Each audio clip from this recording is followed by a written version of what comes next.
Hello friends. ठंड का मौसम एक ऐसा टाइम होता है जब हमारा वज़न तो बढ़ता है लेकिन ज़्यादा फैट बढ़ता है, क्योंकि ऐसे टाइम पे हम बहुत ज़्यादा खाना पीना करते हैं, एक्सरसाइज बिल्कुल नहीं करते। बॉडी को गर्म रखने के लिए चाय कॉफ़ी भी ज़्यादा हो जाती है, अल्कोहल भी ज़्यादा हो जाता है, स्नैक्स भी ज़्यादा हो जाते हैं। घर के वातावरण में कैंप फायर में या आग लगा के लोग बहुत सारी बातें करते हुए बहुत सारा कुछ खा जाते हैं। पर ये सारी ही चीज़ें हमारा वज़न तो बढ़ाती है लेकिन मेनली फैट बढ़ाती हैं, फ़ायदा कुछ नहीं करती। तो आज हम बात करेंगे कौन कौन से ऐसे खाद्य पदार्थ हैं जो ठंड के टाइम ज़्यादा मात्रा में लेने से आपका मसल मास को बढ़ाएगी और आपको हेल्दी रखने में मदद करेगी। ठंड के टाइम आप रेगुलर स्नैक्स और ऑयली जंक फूड के बदले अगर इन चीज़ों को ज़्यादा मात्रा में लेंगे तो ये आपको हेल्दी प्रोटीन्स देंगे, जिससे आपका वज़न बढ़ने के बदले आपका मास मसल का बढ़ेगा, फैट का नहीं बढ़ेगा। आपका पेट नहीं बढ़ेगा, मसल टिश्यू बढ़ेगा। ये आपकी इसमें मदद करेंगे। टॉपिक पर जाने से पहले जो लोग हमारे चैनल पर नए हैं उन्हें रिक्वेस्ट करूँगा कि चैनल को सब्सक्राइब करें, वीडियोस को लाइक करें, फॉलो करें, कमेंट करें और पॉसिबल हो तो शेयर भी करें। चूज़ की ठंड के मौसम में लीन यानी फैट फ्री प्रोटीन्स अगर आप लेते हैं, जैसे कि अगर एनिमल फूड आप ले रहे हैं तो चिकन ब्रेस्ट, टर्की, फ़िश ले सकते हैं। फ़िशेस काफ़ी हेल्दी है। अंडे ले सकते हैं।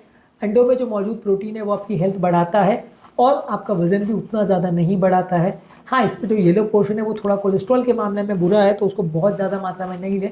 वाइट्स तो आप कितना भी चाहे ले सकते हैं। इसके अलावा आप सोयाबीन से बने हुए प्रोटीन जैसे कि टोफू, टेम्पे, सोयाबीन का मिल्क ले सकते हैं, या रेगुलर डेयरी से जो मिल्क आता है या दूध आता है वो मलाई निकाल के अगर लेते हैं तो ये सारी ही चीज़ें आपकी मसल के ग्रोथ में मदद करती है और आपका वज़न बढ़ाती है हेल्दी वे में। आपका उल्टा फैट बढ़ने नहीं देती है और फैट और प्रोटीन का जो रेशियो है, फैट और मसल का जो बॉडी में रेशियो है, उसको इम्प्रोवाइज़ करने में मदद करती है। तो इनको आपको ज़्यादा मात्रा में लेना चाहिए। इसी तरह से ग्रीक योगर्ट जो कि एक दही का प्रकार है, ये भी कंपैरेटिवली अगर शुगर बिना आप लेते हैं तो इसमें एसेंशियल अमीनो एसिड्स और प्रोटीन्स रहते हैं जो कि मसल की रिकवरी और हीलिंग में मदद करते हैं। तो ठंड के टाइम मसल बढ़ाने के लिए और फैट को कम करने के लिए मदद करता है। इसमें उतनी ज़्यादा कैलोरीज नहीं होती, बशर्ते आप इसमें ऊपर से कोई चीनी या फ्लेवर्स उतने ना डालें तो। इसके अलावा क्विनोआ जो कि एक इसेंशियल अमीनो एसिड्स का भंडार है, इसमें सारे 9 इसेंशियल अमीनो एसिड्स होते हैं जो कि प्लांट प्रोडक्ट्स में कंपैरेटिवली कम होता है। ज़्यादातर एनिमल प्रोटीन्स में ही सारे इसेंशियल अमीनो एसिड्स देखे जाते हैं, पर ये one of the very few proteins है प्लांट के जिसमें सारे इसेंशियल अमीनो एसिड्स होते हैं। और इसमें कंपैरेटिवली फाइबर भी अच्छा होता है, हेल्दी कार्बोहाइड्रेट्स होते हैं जो कि एनर्जी देता है। तो आप इसको अगर लेते हैं तो ये आपका फैट उतना नहीं बढ़ाएगा, प्रोटीन्स सिंथेसिस करने में मदद करेगा, मसल की हीलिंग और रिकवरी में मदद करेगा। एक्सरसाइज यदि आप साथ में करते हैं तो आपका मसल टिश्यू बढ़ेगा, फैट उतना ज़्यादा नहीं बढ़ेगा। इसी तरह से सैल्मन और फैटी फिशेज़ अगर आप लेते हैं तो इसमें प्रोटीन काफ़ी अच्छा होता है। ओमेगा 3 फैटी एसिड्स अच्छे होते हैं जो कि आपकी मसल की ग्रोथ में मदद करते हैं, मसल की हीलिंग और सूजन कम करने में मदद करते हैं और ओवरऑल काफ़ी हेल्दी होते हैं। इनको आपको रेगुलर और ज़्यादा मात्रा में लेना चाहिए। जो लोग नॉनवेज फूड खाते हैं और खासकर फ़िश अगर पसंद करते हैं तो उनके लिए काफ़ी अच्छा है वो फैटी फिशेज़ को लें। तो फैटी फिशेज़ के मामले में लोगों का कॉमन कॉन्सेप्ट ये रहता है कि लोगों को लगता है कि फ़ैट मतलब ख़राब चीज़, तो फैटी फ़िश भी ख़राब करेगी, तो ऐसा नहीं है। फैटी फिशेज़ कंपैरेटिवली जो उनका फ़ैट है वो अनसैचुरेटेड फैट ज़्यादा रहते हैं, तो वो आपके ओवरऑल कोलेस्ट्रॉल लेवल्स को बिगाड़ते नहीं है, उल्टा सुधारते हैं और आपको हेल्दी बनाते हैं, अनहेल्दी नहीं करते। प्रोटीन्स का भी उनमें जो रेशियो है वो कंपैरेटिवली बेटर है, तो आप फैटी फिशेज़ को ठंड में लेंगे तो ज़्यादा अच्छा है। इसी तरह से स्वीट पोटैटोज़ यानी शकरकंद जो है वो ठंड के टाइम पे काफ़ी मिलता है। वर्कआउट्स करने वाले लोग और एनर्जी जिनको ज़रूरत है उनके लिए अच्छा है, इसमें विटामिन मिनरल्स भी अच्छे हैं। ये आलू के कंपैरिजन में थोड़ा बेटर फूड प्रोडक्ट है, लेकिन बहुत ज़्यादा मात्रा में लेने से आपका ये वज़न बढ़ा भी सकता है, तो इसलिए इसको ले तो ज़रूर, लेकिन थोड़ी सतर्कतापूर्वक, क्योंकि ये चीज़ों को बहुत ज़्यादा मात्रा में लेने से फ़ायदा के बदले नुकसान भी कर सकता है, वज़न बढ़ा भी सकता है। इसी तरह से ब्राउन राइस जो है वो रेगुलर वाइट राइस से अच्छा है। वाइट राइस में कंपैरेटिवली जो बाहर का हस्क या फाइबर वाला पोर्शन होता है वो निकाल दिया जाता है, जिस वजह से वाइट राइस को खाने से वो तुरंत आपका शुगर लेवल्स को बढ़ाता है और ज़्यादा मात्रा में इसको लेने से वो हेल्दी होता है। आपको भूख ज़्यादा लगती है, आप ओवर ईटिंग ज़्यादा करते हो, वजन बढ़ता है। ब्राउन राइस में फाइबर कंटेंट ज़्यादा होता है तो डाइजेशन इंप्रूव करता है, विटामिन मिनरल ज़्यादा होते हैं तो आपके बॉडी की न्यूट्रिशन की रिक्वायरमेंट को पूरा करता है। तो ओवरऑल ये रेगुलर राइस के कंपैरिजन में काफ़ी ज़्यादा हेल्दी है, इसको ज़्यादा मात्रा में लेना आपके लिए फ़ायदेमंद है। इसी तरह से नट्स और सीड्स को भी यदि आप ज़्यादा मात्रा में लेते हैं तो ये अच्छा है। नट्स और सीड्स के लिए ये है कि इनको बहुत ज़्यादा ओवर कंज्यूम नहीं करें, क्योंकि इसमें कैलोरीज काफ़ी होती हैं। लगभग दिन भर में 30 से 50 ग्राम मैक्सिमम आप इसको लेंगे तो अच्छा है।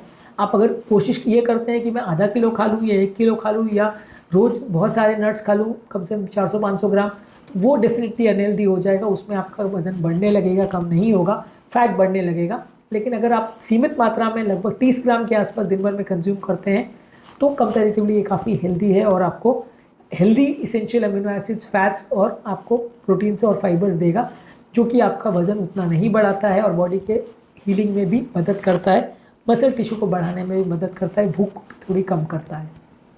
इसके अलावा दालें हैं, बीन्स हैं, चने हैं, मटर है, ये सारी चीज़ें भी ठंड के मौसम में काफ़ी अच्छी है। अलग अलग तरह की बीन्स है, दालें हैं, राजमा है, छोले हैं, ये सारी चीज़ें आप अलग अलग खा सकते हैं। इनको स्प्राउट किए या बिना स्प्राउट किए अगर आप सब्ज़ी बना के इनका खाते हैं तो ये काफ़ी हेल्दी है और ठंड के मौसम में आपको बहुत अच्छा सोर्स ऑफ प्रोटीन देता है। और ये सारी चीज़ों को आप बहुत ज़्यादा ओवर ईट भी नहीं कर सकते, क्योंकि ये बहुत ज़्यादा आपकी भूख को भी मिटाते हैं, तो और कुछ ज़्यादा कैलोरी वाला आपको खाने नहीं देते हैं। तो ये आपके लिए काफ़ी हेल्दी फूड ऑप्शन हो जाता है यदि आप इनको रेगुलर बेस पे लेते हैं। तो ये आपका वज़न बिना बढ़ाए आपकी ओवरऑल हेल्थ को इम्प्रूव करता है। इसके अलावा आप ओट्स ले सकते हैं। ठंड के मौसम में हाई फाइबर वाले ओट्स आप सुबह के नाश्ते में या रात के खाने में रेगुलर नाश्ते और खाने के बदले अगर लेते हैं तो ये काफ़ी हेल्दी है।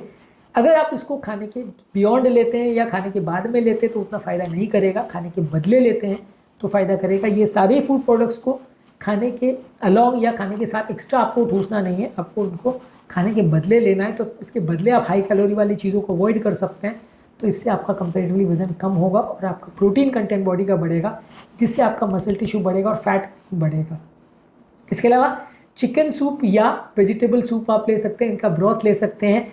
ये हाइड्रेशन आपकी इंप्रूव करता है, बहुत इसेंशियल विटामिन और न्यूट्रिएंट्स देता है, जो कि आपकी बॉडी की हेल्थ के लिए अच्छा है। इसमें इसेंशियल अमीनो एसिड्स भी रहते हैं, बहुत ज़्यादा फैट्स नहीं रहते हैं। आप इसमें ऊपर से फैट्स या ब्रेड क्रम्स बहुत ज़्यादा नहीं डालें। अगर आप उसमें और ज़्यादा तेल या ब्रेड ऊपर से डालते हैं तो वो अनहेल्दी हो जाएगा। आप इसको डायरेक्टली अगर लेते हैं और ज़्यादा मात्रा में घर पर बना कर लेते हैं तो ज़्यादा अच्छा है। मार्केट से परचेज़ किया हुआ सूप्स कई बार उतने हेल्दी नहीं होते हैं, उसमें फ़ायदा करने वाले तत्व नहीं होते हैं, कई बार सिर्फ पाउडर या खाली फ्लेवर्स ही होते हैं, जो कई बार फ़ायदा करने के बदले सिर्फ नुकसान करते हैं। तो घर पर बना के यदि आप डायरेक्ट सब्जियों से या एनिमल से उसको बनाते हैं, उस ब्रॉथ को या सूप को घर पर बनाते हैं तो ज़्यादा हेल्दी है। इसके अलावा हरी साग सब्जी जैसे पालक, मेथी है, अलग अलग तरह की जो भी हरी साग सब्जी है जैसे स्विस चार्ड है, केल है, कोलार्ड ग्रीन्स है, ये सारी चीज़ें आप विटामिन, मिनरल्स और एंटीऑक्सीडेंट से भरी होती हैं। इनको ज़्यादा मात्रा में आप खाते भी हैं तो भी आपको उतनी ज़्यादा कैलोरी नहीं देती, पेट को भरा महसूस कराती है, आपको कुछ और खाने की इच्छा ही नहीं होती इनको खाने के बाद। और ये वज़न कम करने में मदद करती है, फैट कम करने में मदद करती है और आपको विटामिन, मिनरल्स, फाइबर्स काफ़ी कुछ देती है। तो ये आपका मसल टिश्यू बढ़ाएगी लेकिन आपका फैट उतना नहीं बढ़ाएगी। तो वज़न कम करने के लिए और फैट को कम करने के लिए, प्रोटीन को बढ़ाने के लिए आप इसका प्रयोग कर सकते हैं। इसके अलावा आप पनीर ले सकते हैं, यानी कॉटेज चीज़ ले सकते हैं। इसमें प्रोटीन्स काफ़ी अच्छे होते हैं, इसको मसल टिश्यू के रिपेयर के लिए और मेंटेनेंस के लिए काफ़ी यूज़ किया जा सकता है। सीमित मात्रा में इसको ले तो ये अच्छा है, पर हाँ इसमें थोड़ा कैलोरी ज़्यादा होता है, खासकर अगर ये फुल फैट मिल्क से बनाया गया हो। और दूसरा, कई बार वो बहुत आजकल नॉन जेन्युइन पनीर भी आने लगा है जिसमें बहुत सारे अलग अलग तरह के अडल्ट्रेंट्स भी मिलाए जाते हैं, तो वैसा कुछ अगर आप लेंगे तो वो अनहेल्दी होगा। अगर घर पर इसको बना के ले रहे हैं, फ्रेश दूध को फाड़ के आप पनीर बना रहे हो, वैसा कुछ अगर ले रहे हो तो ज़्यादा हेल्दी है। बाहर से आप परचेज़ कर रहे हो तो कोई जेन्युइन सोर्स से परचेज़ कर रहे हो तो अच्छा है, नहीं तो उसकी क्वालिटी कई बार क्वेश्चनेबल हो सकती है। इसके अलावा पीनट बटर भी अच्छा है। पीनट बटर में हेल्दी फैट्स और प्रोटीन्स होते हैं, जो कि आप इसको ब्रेड पर भी लगा के खा सकते हैं, स्मूदीज़ में भी या ओटमील या बाकी चीज़ों में भी यूज़ कर सकते हैं। हेल्दी कॉम्बिनेशन के साथ इसको अगर आप यूज़ करते हैं तो आपकी हेल्थ को बढ़ाएगा, आपके फैट्स को कम करेगा, प्रोटीन को बढ़ाएगा, एनर्जी आपको अच्छी देगा, तो आपको काफ़ी अच्छा फ़ायदा मिलेगा। ठंड के मौसम में इसके खाने से आपका मसल टिश्यू बढ़ेगा, फैट नहीं बढ़ेगा। बेरीज़ यानी कि स्ट्रॉबेरी, रास्पबेरी, ब्लूबेरी, ब्लैकबेरी, ये सारे ही अच्छे फ्रूट्स हैं जिसमें फ्लैविनॉइड्स और एंटीऑक्सीडेंट्स होते हैं, जो कि आपका वज़न नहीं बढ़ाते, इसेंशियल प्रोटीन्स और अमीनो एसिड्स आपको देते हैं, जो कि आपका हेल्थ के लिए अच्छा है। फाइबर भी इसमें अच्छा है जो डाइजेशन के लिए अच्छा है, और ओवरऑल ये आपका वज़न उतना नहीं बढ़ाते हैं, वज़न कम करने में मदद करते हैं और मसल टिश्यू गेन करने में आपकी मदद करते हैं। तो ये सारे ही वो खाद्य पदार्थ हैं जो ठंड के मौसम में ज़्यादा मिलते हैं और ज़्यादा मात्रा में इनको खाने से आपको फ़ायदा मिलेगा। ये सारी चीज़ों को ठंड आते ही आपको अपने खाने में या फूड पैटर्न में बढ़ा देना चाहिए, ताकि आपकी मसल टिश्यू बढ़े, फैट ना बढ़े, और जब सीज़न ख़त्म हो तो आपको एक हेल्दी सरप्राइज़ मिले, एक अनहेल्दी सरप्राइज़ या एक झटका ना लगे कि ठंड का मौसम गया और मेरा 4 किलो फैट बढ़ गया। तो आपको ये एक हेल्दी सरप्राइज़ और हेल्दी एनवायरनमेंट देगा, जिसमें आप अपनी एक्सरसाइज को और अपने रेगुलर एक्टिविटीज़ को उस मौसम के ख़त्म होने के बाद वापस रिज्यूम कर सकते हैं। ठंड में वैसे भी एक्सरसाइज कम हो जाती है, बाद में आप रिज्यूम कर सकते हैं और आपका हेल्थ मेंटेन रहेगा, बिगड़ेगा नहीं। उम्मीद करूँगा कि आज के टॉपिक में कुछ नई बातें जानने को मिली होंगी। जो लोग हमारे चैनल पर नए हैं उन्हें रिकमेंड करूँगा कि चैनल को सब्सक्राइब करें, वीडियोज़ को लाइक करें, फॉलो करें, कमेंट करें और पॉसिबल हो तो सोशल मीडिया ग्रुप्स में शेयर भी करें।